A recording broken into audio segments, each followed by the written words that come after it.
গত মার্চ মাসের 2 তারিখে অবৈধ মাদক দ্রব্য উদ্ধার ও গ্রেপ্তারের নিমিত্তে বিশেষ অভিযান পরিচালনা করাকালীন সময় 3-4 জন দুষ্কৃতকারী মাদক দ্রব্য নিয়ন্ত্রণ অধিদপ্তরের একজন পরিদর্শককে পায়ে গুলি করে। এর প্রেক্ষিতে ওয়ারী থানায় একটি মামলা রুজু হয় এবং সেই সংক্রান্তে 4 জনকে অ্যারেস্ট করা হয় এবং ওই ঘটনায় 3টি অস্ত্র উদ্ধার করা হয়, একটি 9mm পিস্তল, একটি 32 বোর রিভলভার এবং একটি 7.65 পিস্তল এবং 23 রাউন্ড গুলি উদ্ধার করা হয় এবং সেই ঘটনায় 4 জনকে আমরা অ্যারেস্ট করতে সক্ষম হই। এর মধ্যে একজন জিশান 164 সে এই ঘটনায় আরো অনেক তথ্য দেয়। এই তথ্যের প্রেক্ষিতে আমরা পুনরায় অভিযান শুরু করি এবং বাকি যারা এই ঘটনায় জড়িত তাদেরকে আমরা অ্যারেস্ট করার চেষ্টা করি। এরই প্রেক্ষিতে জুন মাসের 18 তারিখ গোপন তথ্যের ভিত্তিতে যাত্রাবাড়ী থানাধীন সায়েদাবাদ এলাকা হতে এলিয়াস অটো সজলকে আটক করা হয়।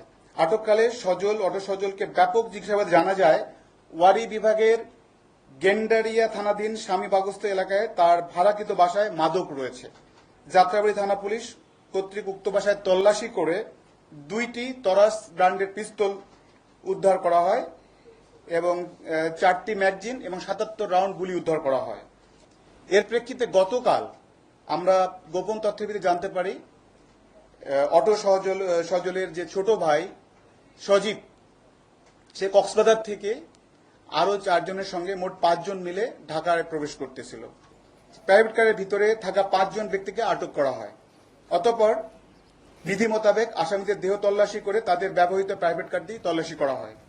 আসামিদের নিকট হতে তাৎক্ষণিক অবৈধ কোনো মাদকদ্রব্য না পাওয়া গেলেও পরবর্তীতে ব্যাপক জিজ্ঞাসাবাদে ওই গ্যান্ডারিয়া থানাধীন তারা যেখানে বসবাস করেন সেইখানে নাসির আলীর বাড়ির 3য় তলা বিল্ডিং এর নিচতলায় ভাড়াটিয়া মোহাম্মদ ইমরানের ফ্ল্যাটে অবৈধ মাদকদ্রব্য আছে। উক্ত সম্মতির ভিত্তিতে আমরা সেখানে তল্লাশি কার্যক্রম চালাই এবং 1 নম্বর আসামি মোহাম্মদ সজীব এবং 2 নম্বর আসামি মোহাম্মদ হিমু এর দেখানো ও উপস্থাপন মতে 6 নম্বর আসামি ইমরানের শয়ন কক্ষের খাটে নিজ হইতে সাদা রঙের প্লাস্টিকের বাজারের ভিতর হইতে বিভিন্ন ধরনের অস্ত্র উদ্ধার করা হয়। গ্রেপ্তারকৃত 2 নম্বর আসামি মোহাম্মদ সজীব শীর্ষ সন্ত্রাসী ও অস্ত্র ও গডফাদারের সজল অটো মেট্রো ছোট ভাই, যেটা আমরা অটো সজল নামে পরিচিত, তার ছোট ভাই এবং অটো সজল বর্তমানে জেলখানায় রয়েছে।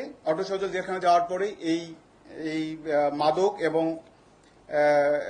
অস্ত্রের এই ধরনের কার্যক্রমের সঙ্গে এই সজীব জড়িত হয়ে পড়ে এবং সজীবকে আমরা গতকালকে আমরা এই 4টি অস্ত্র সহ গ্রেপ্তার করতে পারি।